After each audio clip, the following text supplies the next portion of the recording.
Good morning, my dear FK students. Today I am going to explain the forfeiture of shares and the entries relating to forfeiture of shares and the reissue of forfeited shares, entries relating to reissue of forfeited shares. What is mean by forfeiture? Forfeiture is nothing but the shareholder fails to pay the allotment or call money whenever it becomes due, and the directors cancel those shares. It is called forfeiture of shares. Then, what are the entries relating to forfeiture of shares? Now we will discuss. Okay? Generally, forfeiture of shares, when the shares were issued at par, forfeiture of shares when the shares are issued at a premium. Now we will discuss the entries relating to forfeiture of shares when the shares are issued at a par. Okay? Now, in case of forfeiture of shares, journal entry. First, we need to cancel the share capital to that extent whenever we are making the forfeiture of shares. So, share capital generally the credit balance. When we are making the forfeiture, that means cancel. So, we need to make it debit. Okay? So, the journal entry is share capital account to debtor, to calls in arrears, to share forfeiture account. Then, in calls in arrears, how much amount we need to write? And first, in share capital, how much amount we need to write? Simple. Number of shares forfeited into called up value per share. That much amount we need to write. Then two calls in arrears is there, no? So in calls in arrears, how much amount we need to write? Okay, that is amount received.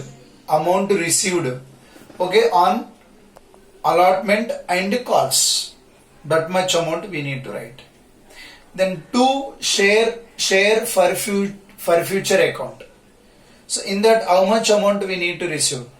Amount received on application, allotment and calls so far. So that amount we need to write. Okay. So next one is forfeiture of shares when the shares are issued at premium.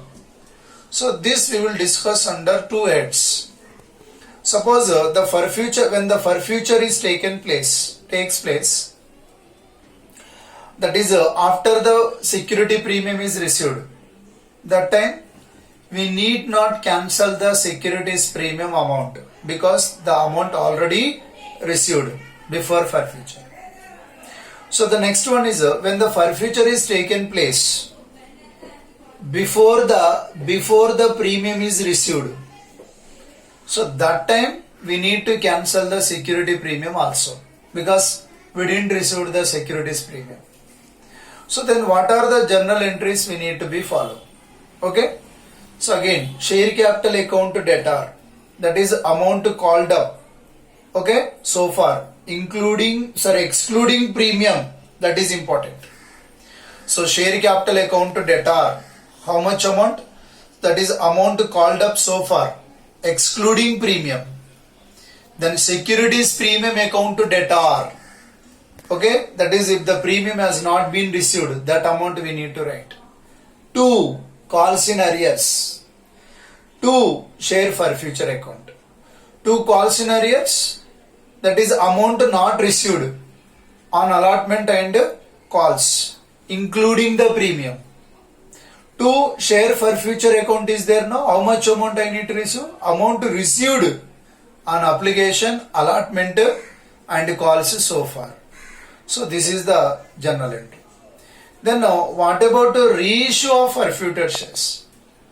So generally, after forfeiture of the shares, if the AOA provides, that is Articles of Association of a company provides, So the company, they can issue that is reissue of the forfeited shares. So at what price the company can reissue? So generally the reissue price, it can be issued at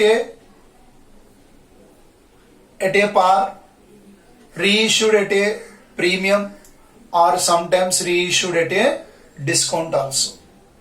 Okay na? So this is the aspects. Then discount amount shall not exceed the amount previously received on these shares. So then what are the journal entries in case of reissue of forfeited shares? So if the forfeited shares are reissued at par, very simple, bank account debtor to share capital account. Suppose if the forfeited shares are reissued at a premium, what is the journal entry? Bank account debtor to share capital account to securities premium account. Okay. If the forfeited shares are reissued at a discount, what is the entry? So bank account to debtor, share forfeiture account to debtor to share capital. So this is the entry. After reissue of the forfeited shares, whatever the credit balance in the share forfeiture account, it is a capital gain. So and it must be transferred to the capital reserve account. In such a case, what is the journal entry? Okay. So that is share forfeiture account to debtor to capital reserve account. Okay. So this is the aspects. Okay. So in next session, we will discuss the problems on these topics. Thank you.